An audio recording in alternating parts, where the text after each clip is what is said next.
Aku ingin melakukan sesi cepat yang menyenangkan. Santai saja. Slogan politik yang paling overrated. Dari sungai sampai ke laut. Benar sekali. Satu orang yang tidak pernah kamu inginkan duduk di baris depan pertunjukanmu. Mungkin seorang Karen. Saya bilang ke orang-orang di Inggris, bahkan di atas panggung, saya bilang ya, kalau semuanya berjalan lancar, saya mungkin akan kembali ke Iran, karena di sana sekarang lebih sedikit Muslim daripada di Inggris. Saya merasa terhormat bisa mewawancarai komedian Nicholas DeSantis yang sedang berada di sini untuk tur komedi bersama Comedy for Kobe. Selamat datang, Nick. Terima kasih, Flor. Terima kasih sudah mengundang saya. Senang sekali Anda ada di sini. Dan saya ingin menanyakan perbedaan antara kali ini dan sebelumnya. Karena dalam 2,5 tahun terakhir, dari kegilaan yang terjadi sejak 7 Oktober dan protes yang telah kita lihat di Inggris, kamu benar-benar tampil sebagai pahlawan komedi yang membela akal sehat dan melawan orang-orang fanatik di pihak pro-Palestina. Jadi, apakah rasanya berbeda bagimu berada di sini kali ini? Ya, rasanya berbeda, karena aku dikenali. Benar, tentu saja. Itu sangat menyenangkan, karena aku belum menjadi komedian yang begitu terkenal. Ya, di Israel kamu sudah terkenal. Ya, semacam, orang yang mengenaliku berbeda-beda. Aku baru saja dikenali, karena kantor ini tidak memiliki tanda yang jelas. Aku sedang mencari bantuan, bertanya arah. Dan aku bertemu dengan Daniel, yang ternyata sudah mengenalku dari video YouTube-ku. Nah, itu dia. Iya, dan saat aku sedang mencari lantai, aku pergi ke kantornya. Dia bilang, kalau kamu tidak menemukannya, datanglah ke lantai 5. Aku pun pergi ke lantai 5. Dan dia, ayahnya, serta salah satu rekannya sedang menonton salah satu videoku. Tidak. Kami sedang menonton salah satu videoku di YouTube. Benar. Ya, aku sangat senang kamu punya pengalaman yang baik tersesat di Yerusalem. Tentu saja. Jadi ceritakan, kamu memulai karirmu sebagai seorang jurnalis. Benar. Dan sekarang kamu adalah seorang komedian yang mengamati apa yang sedang terjadi. Bisakah kamu bercerita sedikit tentang transisi itu? Dan menurutmu, apakah sekarang satu-satunya orang yang benar-benar bisa berpikir dan berbicara bebas hanyalah para komedian? Kurasa memang begitu. Dan bahkan sebagai seorang komedian, kamu tetap mengambil banyak risiko jika kamu berasal dari Inggris. Aku tidak tahu seberapa banyak kamu mengikuti perkembangannya. Jelas, kamu punya hubungan yang kuat dengan Inggris. Jadi aku menjadi seorang jurnalis. Itu memang selalu menjadi impianku. Kamu tahu, saat kamu di sekolah atau di SMA, kalau kamu pandai menulis, kalau kamu tertarik dengan dunia, geografi, aku punya latar belakang internasional. Jadi mungkin itu memang sudah bisa diduga sejak awal. Dan aku bergabung dengan BBC. Aku bergabung dengan televisi BBC Persia, bagian dari BBC World Service pada tahun 2009. Sebagai siswa SMA di Iran, aku dulu sering mendengarkan BBC World atau Voice of America. Bahkan radio Israel. Kamu tahu, siaran luar negeri untuk mendapatkan berita alternatif. Karena media sepenuhnya dijalankan oleh negara, radio dan televisi, terutama di Iran. Ya, jadi bergabung dengan BBC adalah langkah besar bagiku. Dan aku pikir aku akan merasa seperti di rumah sendiri. Dan tentu saja, itu memenuhi harapanku. Atau setidaknya aku pikir begitu. Keinginan untuk berkreasi. Iya. Tapi tentu saja, nanti saya belajar bahwa media lama khususnya, memang diarahkan pada satu narasi, yaitu kiri, woke, dan globalis. Kamu mengalami itu sendiri. Tentu saja. Bagaimana itu terungkap dan pada titik mana kamu berkata, ini bukan seperti yang aku kira sebelumnya? Menurutku itu terjadi cukup cepat, bertahap tapi cukup cepat. Karena aku bekerja di ruang redaksi bersama BBC Persian Television, tapi juga dengan BBC World TV, yang merupakan saluran berbahasa Inggris. Dan seperti yang aku bilang, aku bergabung pada tahun 2009. Tapi pada tahun 2016, kalau aku tidak salah, kita punya referendum Brexit. Benar sekali. Lalu Trump menang. Ada sesuatu yang besar. Keributan besar kalau boleh dibilang tentang perubahan iklim, konferensi Paris, saya rasa itu tahun 2015. Dan ideologi LGBT ini adalah beberapa bidang yang menjadi, Anda tahu, semakin heboh dan gaungnya makin besar, serta semakin kontroversial, bukan? Dan tentu saja, jika Anda bekerja di ruang redaksi setiap hari, Anda memiliki agenda berita. Dan di sini Anda bekerja untuk yang disebut penyiar publik, yang mengklaim dirinya netral, yang mengklaim untuk semua orang dan mewakili semua orang. mempekerjakan semua orang karena mereka dibayar oleh semua orang, yaitu dari biaya lisensi di Inggris. Ya. Tapi pada kenyataannya, ada agenda dan mayoritas sebagian besar orang yang bekerja untuk organisasi-organisasi ini. Cenderung ke kiri sampai tingkat tertentu, kadang-kadang sangat banyak. Dan saat kami meliput cerita-cerita ini, saya berpikir, saya tidak nyaman dengan ini karena kamu tidak bisa menjadi kreatif dan kamu tidak bisa menyebarkan kebenaran. Jika seluruh agendanya adalah Trump itu buruk, Brexit itu buruk, imigrasi massal itu baik, Islam itu sangat moderat, dan kemudian kami sampai di Gaza dan 7 Oktober. Tidak ada ruang maksudmu untuk pendapat yang berbeda. Hampir tidak ada. Maksudku, itu soal tergantung kan? Tapi kalau kamu ingin berkarir, kalau kamu ingin maju, dan kalau kamu ingin, kamu tahu, punya nama, kamu harus menyesuaikan diri dengan mentalitas ikut arus. Dan saya terus mengalami masalah dengan atasan saya, karena saya ingat, waktu itu kami sedang meliput misalnya berita tentang Trump. Dan saya bilang, berita yang seharusnya kami siarkan dalam bahasa Persia ini, mereka sudah melakukannya dalam bahasa Inggris. Saya pikir ini tidak netral, karena alasan ini, dan ini. Dan akhirnya, saya malah dikenai tindakan disipliner. Dia bilang, tidak, kamu mempertanyakan ketidakberpihakan BBC dan rekan-rekanmu. Dan saya bilang, oke, tapi kamu tidak menjawab poin-poin saya kan? Tapi bahkan mempertanyakannya saja sudah membuatmu mendapat masalah. Jadi itu sudah menceritakan sesuatu dengan sendirinya. Maksud saya juga pernah bekerja di media pemerintah Iran selama sekitar 1 tahun. Jadi, cukup ironis melihat bahwa keadaannya hampir sama saja. Sama saja, tapi setidaknya orang Iran terus terang soal itu. Mereka tidak mengaku netral atau sebagai suara kebenaran atau semacamnya. Jadi, pertanyaan tentang Israel dan Gaza muncul belakangan. Kamu masih seorang jurnalis pada saat itu? Saya meninggalkan BBC pada tahun 2022. Oke. Jadi ini terjadi tepat sebelum 7 Oktober. Iya. Tapi liputan tentang Israel, isu Israel-Palestina. Itu selalu buruk. Ya. Aku ingat aku punya perdebatan dengan atasan saya. Misalnya, kami adalah BBC Persia kan, dan saya akan bilang kita harus menyebut ini Yerusalem, seperti Urushalim, yang merupakan kata dalam bahasa Persia. Dan mereka bilang, tidak. Kita harus menyebutnya Al-Maqdos. Dan kami bilang, bahkan orang Arab pun tidak menyebutnya Bait Al-Maqdos. Mereka justru menyebutnya Quds. Quds. Istilah Baitul Muqaddas ini yang terlalu panjang dan agak sulit diucapkan. Jadi komprominya adalah, oke, mari kita sebut Urushalem strip Baitul Muqaddas. Kamu tahu, itu adalah perjuangan yang terus-menerus. Karena mayoritas orang berasal dari satu golongan. Dan itu adalah pada dasarnya itu adalah lingkaran setan. Karena kemudian mereka mempekerjakan orang-orang yang seperti mereka sendiri, sejalan secara ideologis. Dan sesekali, seseorang seperti saya bisa lolos. Tapi kemudian mereka akan kesulitan. Dan saya berpikir, oke, mungkin saya bisa mengekspresikan kreativitas saya melalui komedi. Karena seperti yang Anda katakan, sepertinya ini adalah benteng terakhir dari pemikiran bebas dan kebebasan berekspresi. Jika memang masih ada. Ya. Kamu masih punya yang namanya pembelaan, ini cuma komedi. Kamu bisa bilang, aku hanya berperan, aku sedang memerankan karakter. Itu hanya lelucon. Maksudku kadang itu bukan sekadar lelucon. Tidak apa-apa kalau itu hanya lelucon. Tapi aku bilang, bagaimana kalau itu bukan sekadar lelucon? Bagaimana kalau ada ide di baliknya? Dan itu juga seharusnya benar-benar. Tapi menurutku yang membuat komedi lucu adalah karena ada kebenaran di dalamnya. Benar sekali. Itulah kenapa orang tertawa, karena mereka mengenali kebenaran itu. Ya. Jadi maksudku, apa yang membuat seorang jurnalis pergi dan berkata, oke, apakah kamu selalu lucu? Apakah kamu selalu menikmati komedi? Bagaimana kamu mengatakan pada dirimu sendiri? Oke, sekarang aku akan mencoba stand up comedy. Apakah itu berasal dari pola pikir observasi yang sama?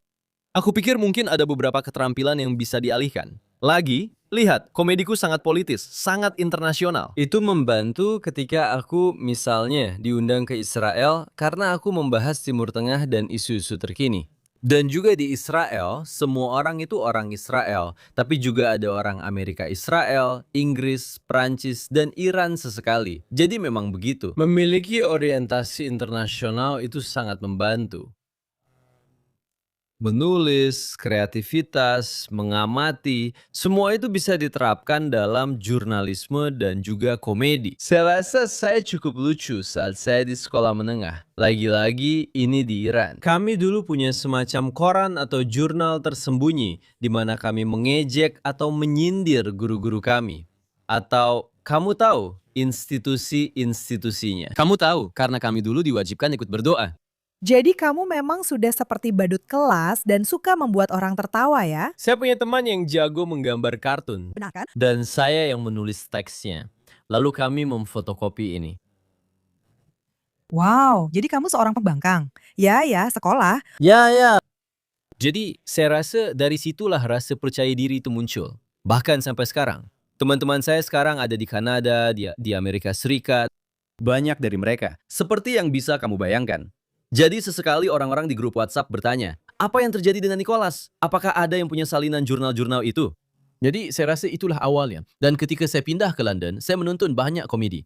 Jadi istri saya, yang waktu itu masih pacar saya, berkata, kenapa kamu tidak coba sendiri? Wow. Jadi saya ikut kursus. Saya rasa dia menyesal dengan saran itu, karena sekarang saya bisa bepergian dan dia harus di rumah bersama anak-anak. Tapi begitulah awalnya. Wow, lalu kamu tahu kamu mengatakan beberapa hal.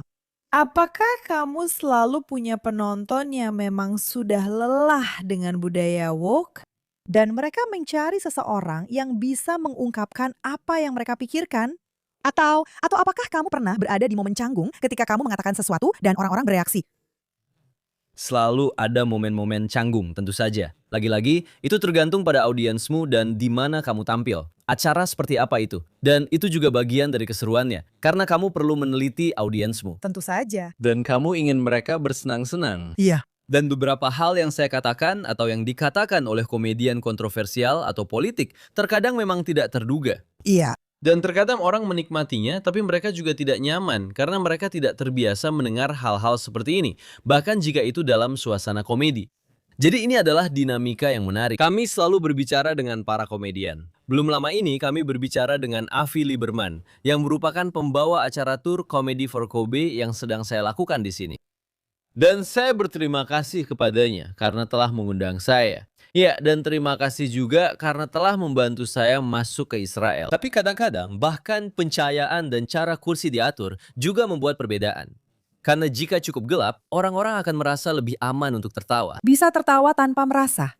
Iya. Kalau tempat duduknya lebih intim, karena tawa itu juga menular.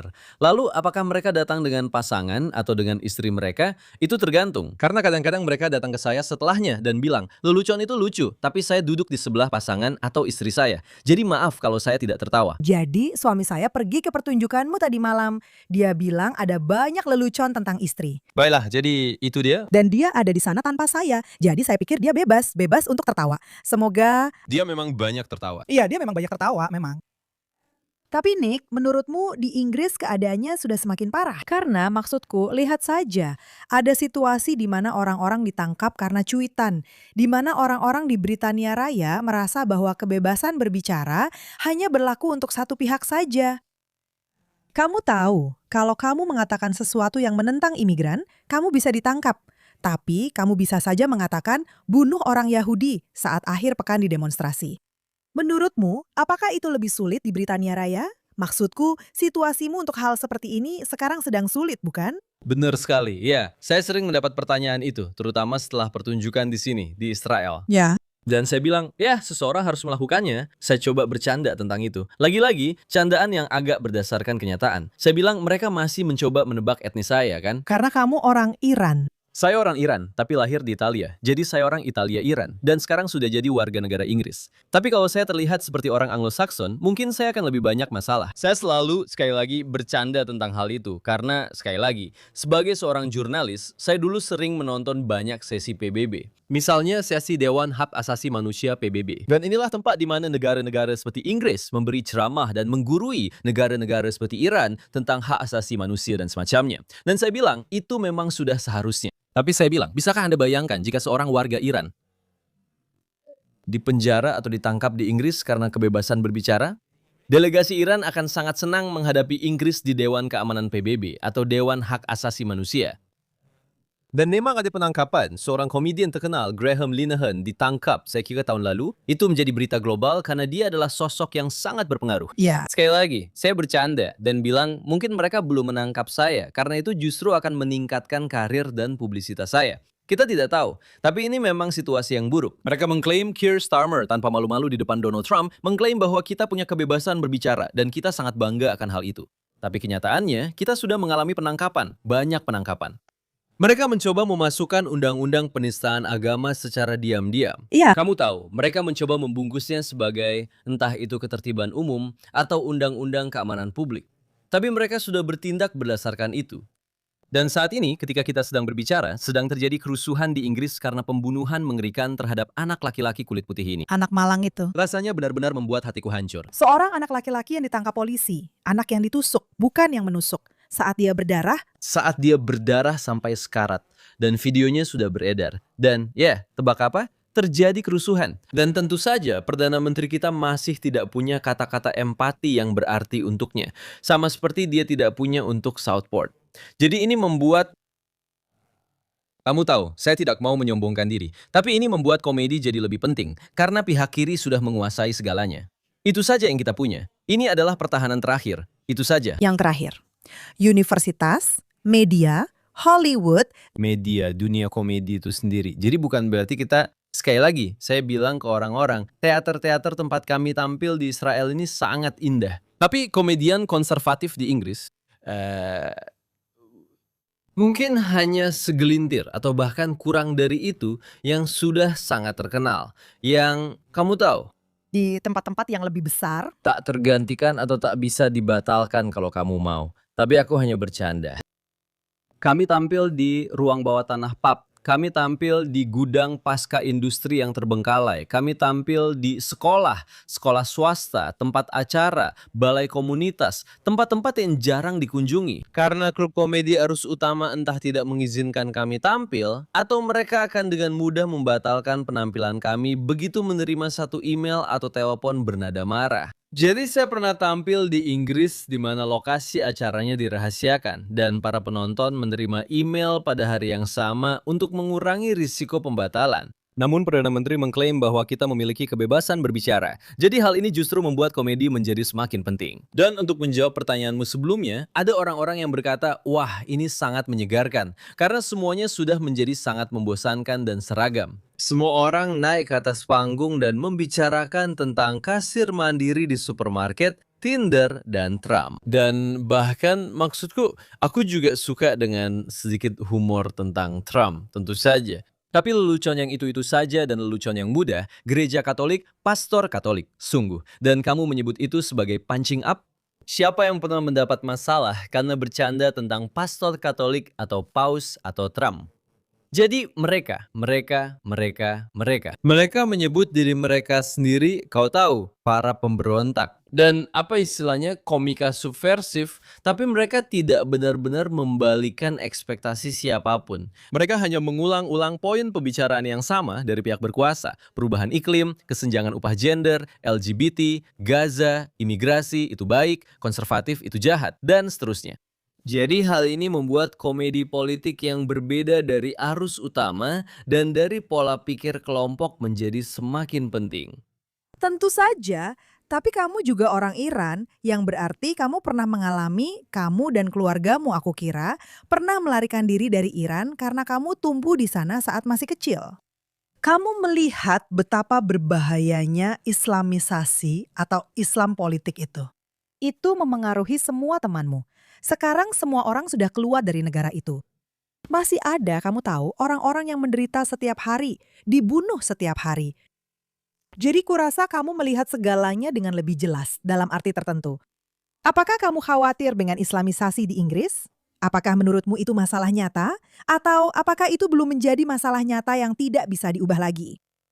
Tentu saja saya khawatir. Maksud saya, bagi orang-orang yang melarikan diri dari Iran, ini seperti deja vu yang mengerikan, bukan? Karena mereka sudah melihat ini seperti yang disebut oleh mendiang Syah Iran sebagai kekuatan reaksioner, merah dan hitam. Hitam adalah kaum Islamis dan merah adalah kaum komunis. Dan aliansi tidak suci ini yang pada tahun 1979 melakukan apa yang telah dilakukannya dan sekarang semua orang bisa melihatnya. Dan skenario ini sedang terulang kembali. Dan kita melihat bagaimana kaum kiri, kaum woke dan para Karen, yaitu perempuan kulit putih kelas menengah, secara ironis, mereka justru bersekutu dan tergila-gila dengan Islam. Karena kita tahu apa alasannya, tapi mungkin tidak. Mari kita tidak membahas itu. Jadi bagi kita berpikir, tunggu sebentar, kita dan saya sempat bercanda tentang hal itu. Saya bilang ke orang-orang di Inggris bahkan di atas panggung, terutama setelah perang tahun lalu dan perang tahun ini, saya bilang, ya kalau semuanya berjalan lancar, mungkin saya akan kembali ke Iran karena jumlah muslim di sana sekarang lebih sedikit daripada di Inggris. Jadi saya pikir sudah saatnya untuk bertindak. Saya tidak tahu apakah kita terlambat atau tidak, tapi kita perlu bertindak. Dan kita perlu bertindak dengan tegas, karena ini adalah milik kita dan milik saya, teman baik saya, Nick Dixon. Dia bilang, iya kamu bisa pergi ke Iran, tapi Inggris adalah satu-satunya yang kita punya. Dan tidak ada tempat lain untuk pergi. Nah, beginilah perasaan orang Yahudi saat ini dengan semua yang terjadi. Maksud saya, meningkatnya antisemitisme di Inggris itu sangat mengejutkan. Setiap minggu selalu ada serangan baru. Dan tentu saja penyesalan dari Keir Starmer. Tetapi tindakan nyata atau cuma menempatkan orang Yahudi di balik kandang? Inilah solusi-solusi yang ditawarkan kepada mereka. Dan seperti saya, kami telah berkeliling Israel. Kami bermarkas di Yerusalem, Tel Aviv, tapi kami juga pergi ke berbagai tempat lain. Dan teman-teman saya yang orang Israel atau Yahudi memberitahu saya betapa banyaknya, misalnya, aksen Inggris atau aksen Prancis yang terdengar di beberapa daerah tertentu, karena orang-orang sedang pindah. Tentu saja. Tapi ini mengingatkan saya pada kutipan dari Golda Meir, ketika mereka menanyakan kepadanya, apa senjata rahasia dari tentara Israel sehingga begitu sukses dalam perang-perang itu secara berturut-turut? Dan dia berkata, karena kami tidak punya tempat lain untuk pergi, kami tidak bisa kembali. Dan inilah situasi kebanyakan orang Eropa Barat, karena mereka tidak punya paspor Iran. Atau, Anda tahu, tidak semua orang bisa kembali ke tanah yang dijanjikan, atau ke Argentina. Eropa terlalu berharga, dan kita harus mempertahankannya. Tapi kamu pikir mereka akan berjuang lebih keras? Kamu pasti berpikir begitu, bukan? Trump benar-benar menjadi inspirasi. Sekarang kita akan lihat, karena sayangnya skandal demi skandal, pemerintah Partai Buruh dan Keir Starmer ini tidak tergoyahkan. Karena mereka punya mayoritas yang sangat besar akibat catatan buruk Partai Konservatif saat berkuasa. Bukan karena mereka begitu hebat. Tapi intinya mereka punya mayoritas sebesar itu dan mereka sudah diterpa berbagai skandal. Kamu tahu, Southport, sekarang Henry Noah, Mendelssohn, berkas Epstein, isu antisemitisme, inflasi dan sebagainya. Dan dia masih tetap di sana. Tapi lain kali di pemilu umum berikutnya, yang sayangnya masih beberapa tahun lagi, kita akan lihat apa yang terjadi. Masalahnya adalah bahkan ketika kamu menang, seperti di Italia, kita punya Giorgia Meloni. Kamu tahu, di negara lain di Eropa, kita punya Geert Wilders. Terkadang kamu memang menang, tapi bahkan ketika kamu menang, ada kekuatan globalis. Uni Eropa, Dana Moneter Internasional, Bank Sentral Eropa. Mereka tetap memberikan perlawanan. Jadi tugasnya belum selesai ketika kamu memenangkan pemilu. Kamu harus tetap gigih, absolument, dan kamu juga harus melakukan PR. Dan mungkin disitulah komedi berperan. Maksudku, aku melakukan komedi, kamu menjalankan podcastmu. Setiap orang melakukan sesuatu, memainkan perannya. Dan kita pada dasarnya harus mendorong bersama dan membela Eropa. Aku setuju. Maksudku dan aku pikir komedi adalah bagian besar dari itu. Seperti yang kamu tahu, ada beberapa komedian Israel yang berhasil mematahkan kesalahpahaman keliru tentang Israel, tapi dengan cara yang sangat lucu. Dengan cara yang sangat lucu. Dan mereka sudah keliling dunia dan orang-orang memprotes mereka. Ini adalah para komedian yang mendapat protes. Dan kamu tahu, saat kamu kembali nanti, aku yakin kamu juga akan mendapat reaksi negatif karena datang ke sini. Tapi kamu tahu, menurutku pekerjaan yang kamu lakukan itu sangat penting. Dan menurutku terkadang hanya lewat komedi kamu bisa mengatakan hal-hal yang bisa kamu katakan. Ya, di Italia kami bilang pilola amara, yang artinya pil pahit. Iya. Jadi ini sarana yang bagus, karena topiknya sangat sulit diterima. Sangat suram, kan? Iya. Tapi dengan sebuah lelucon, itu terasa langsung. Kamu membuat orang merasa senang. Dan daripada, kamu tahu, membaca buku atau mendengarkan berita yang bisa sangat membuat depresi, orang-orang pergi dan itu juga tantangannya. Karena kamu harus tetap membuatnya lucu. Karena kamu tidak mau itu jadi persis seperti itu. Tepat sekali. Itu adalah kebalikan dari cancel culture dalam arti itu. Apakah kamu pernah pergi ke kampus universitas atau mereka tidak mengizinkanmu masuk? Ya, kadang-kadang aku bercanda tentang itu. Tapi terutama saat aku masih mahasiswa atau di awal-awal, aku pernah ikut beberapa kompetisi. Kompetisi komedi di universitas. Jadi kadang-kadang saat aku tampil di depan penonton yang berpikiran terbuka atau condong konservatif, itu salah satu lelucon kecil favoritku. Aku bilang, oke, ini lebih sukses di Universitas Goldsmiths London, tempat di mana aku pertama kali berkenalan dengan konsep. Non-binary. Atau yang sadar, sangat sadar ya, sangat sadar. Karena mereka sekolah seni kan. Kurasa begitu.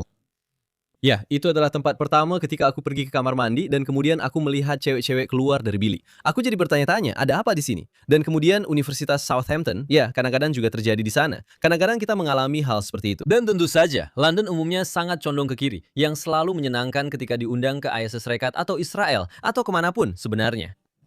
Dan menurutmu setelah menjadi seorang jurnalis, apakah keadaan harus berubah? Maksudku, apakah semuanya akan berubah? Orang-orang membayar mahal untuk BBC. Seperti yang kamu bilang, itu adalah penyiar publik. Trump sekarang menggugat mereka karena secara harfiah menaruh kata-kata di mulutnya yang tidak pernah dia ucapkan. Ya. Dan maksudku, apakah aku selalu berpikir sendiri, Nick, seberapa buruk keadaan bisa menjadi sebelum semuanya membaik? Apakah kamu pernah berpikir seperti itu? Ya, aku harap kamu benar. Aku harap kita sudah mencapai, kau tahu, Titik terendah. titik terendah. Ya, di Italia kami bilang non c'è limite al peggio. Yang terburuk itu tidak ada batasnya. Tapi aku harap kita sudah sampai di sana. Dan sekali lagi, itulah hal baik dari fenomena seperti Trump atau Javier Milei atau Giorgia Meloni. Ada inspirasi di sana jika kamu mau. Bahkan BBC pun sedang kesulitan. Mereka punya beberapa acara komedi woke misalnya. Ada sitcom, contohnya Mark the Week. Ketika saya datang ke Inggris, saya suka menonton acara ini, Mark the Week. Sebuah acara komedi berbasis berita terkini, acara panel, dan saya sangat menyukainya. Tapi selama bertahun-tahun terutama, acaranya jadi semakin buruk secara perlahan tapi pasti. Sekarang BBC harus menghentikannya karena kita tidak menonton lagi. Saya tidak tahu dengan sikap yang berbeda. Saya harap begitu. Tapi juga sitcom. Selalu saja, kamu tahu, ini soal DEI. Kamu tahu, Ada seorang wanita lesbian yang juga mungkin hanya punya satu kaki dan juga punya masalah dengan depresi. Nah, lalu mereka bikin musim pertama. Dan kemudian musim berikutnya dibatalkan karena pasar tidak menginginkannya. Juga tergantung pada pemerintah yang berkuasa, karena pemerintah ingin membekukan itu. Idenya adalah, oke, kamu ingin memberi kami berita yang tidak memihak. Dan bahkan dalam hal itu, kamu gagal. Tapi hiburan, yang kamu tahu hiburan yang mengindoktrinasi dan mencuci otak, biarkan itu diserahkan ke pasar. Karena saluran swasta yang melakukan itu.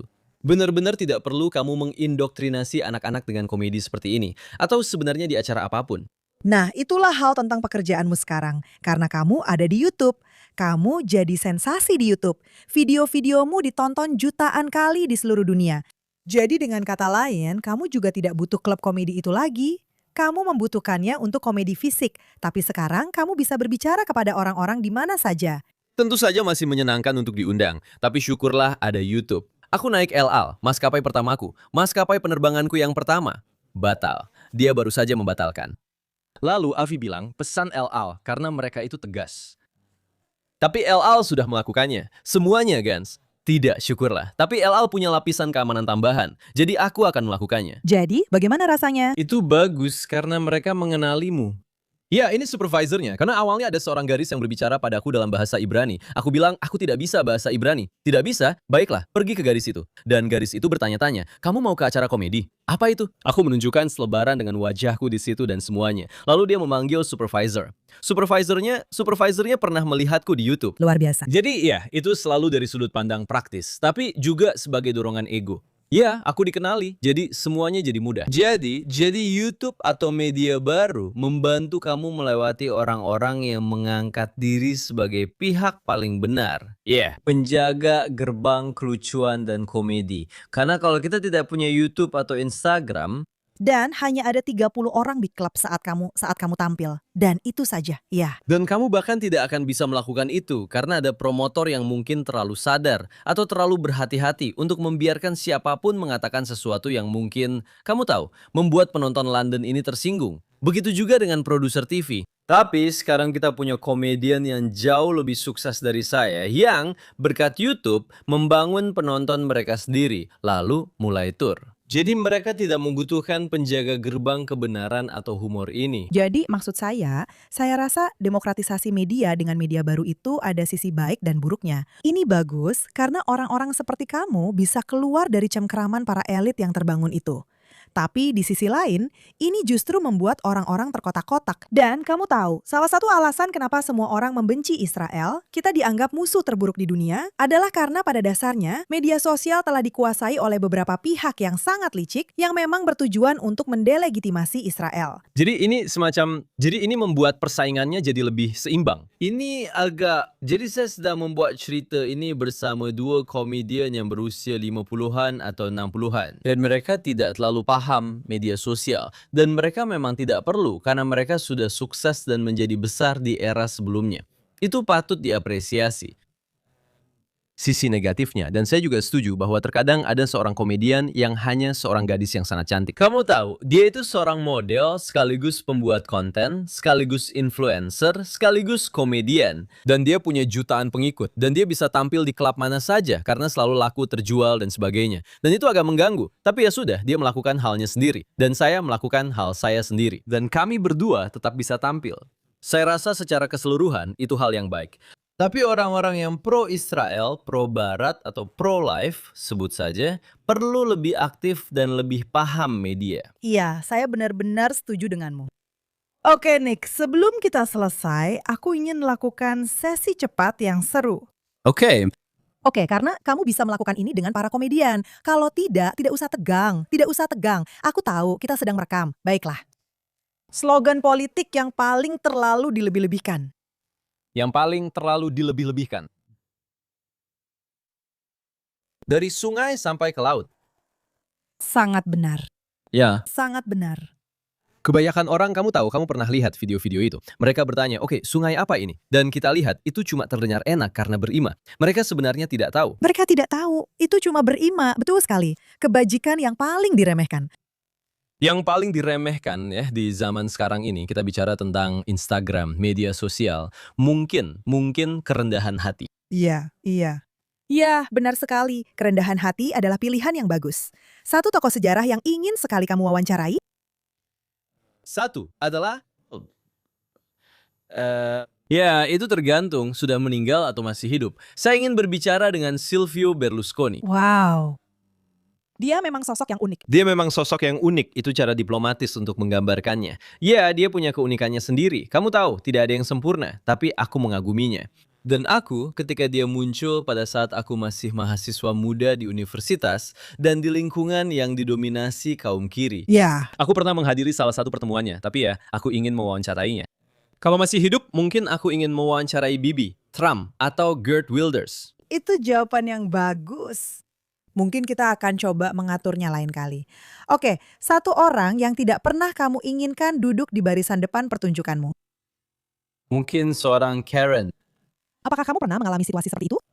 Ya. Apakah kamu pernah mengalami orang keluar ruangan, berteriak atau mengejek saat kamu berbicara? Saya baru saja mengalami ya orang keluar ruangan. Ya, keluar ruangan, keluar, berteriak, mengejek. Saya sudah pernah mengalami semuanya. Tapi seiring waktu, kamu jadi lebih tahan banting dan juga belajar bagaimana menghadapinya. Tapi sekali lagi, berkat algoritma dan seiring saya jadi lebih terkenal, kalau bisa dibilang begitu. Meskipun mungkin kita belum sampai di sana, tapi orang-orang yang datang menonton saya biasanya sudah mengenal saya. Tapi baru tadi malam di Yerusalem, seorang wanita berkata kepada saya tidak mau membocorkan leluconnya atau apapun, tapi saya membandingkan. Dan lelucon itu memang sudah jadi agak liar. Saya tahu yang mana. Pengakuan negara Palestina. Dengan trans kan? Itu seperti mengakui Palestina sebagai sebuah negara. Sama seperti mengakui seorang trans sebagai perempuan. Lalu saya bilang kenapa? Tapi orang-orang bisa menontonnya di YouTube. Sangat lucu. Terima kasih. Jadi wanita ini datang dan berkata, oke, saya suka acaranya, tapi bagian itu tidak bagus. Karena kamu tahu, itu tidak sopan terhadap orang-orang trans. Ngomong-ngomong, Teman-teman trans, saya akan tertawa mendengarnya. Oke. Tepat sekali. karena saat mereka mengejek, kamu tahu, orang Italia atau Jerman, kita sering mengejek diri kita sendiri. Iya, jadi apa salahnya? Tapi ya kadang-kadang orang lebih menghormati, tapi kadang-kadang mereka malah mencoba mencari alamatmu atau tempat kerjamu dan membuatmu dipecat. Jadi ada berbagai tingkat reaksi. Tentu saja. Dan terakhir, jika kamu bisa memaksa setiap politisi untuk menonton satu special stand-up, pertunjukan apa yang akan kamu pilih? Satu pertunjukan komedi, dan itu bukan milikku. Maksudku, aku belum punya special stand-up sendiri. Kamu pasti dapat satu nanti. Aku akan memilih komika favoritku. Dan kadang itu adalah pujian besar ketika orang-orang di YouTube membandingkanku dengannya. Dia adalah Norm Macdonald yang meninggal beberapa tahun lalu, orang Kanada tapi tinggal di Amerika. Ya, tidak terlalu politis, sangat pintar tapi rendah hati, pura-pura bodoh tapi sebenarnya cerdas, dan juga seorang Kristen konservatif. Jadi saya benar-benar merindukannya dan saya akan merekomendasikan semua orang untuk menontonnya. Wah, itu rekomendasi yang luar biasa. Nick, terima kasih banyak sudah datang ke Israel, sudah membuat kami tertawa, kami sangat membutuhkannya. Dan terima kasih karena terus membuat orang-orang waras di dunia ini. Terima kasih sudah mengundang saya, terima kasih sudah membantu saya mengatasi birokrasi. Kapan saja, kami akan membantu kamu masuk. Saya juga. Kapan saja saya akan sangat senang berada di Israel dan bersama Anda. Terima kasih, Nicholas De Santos.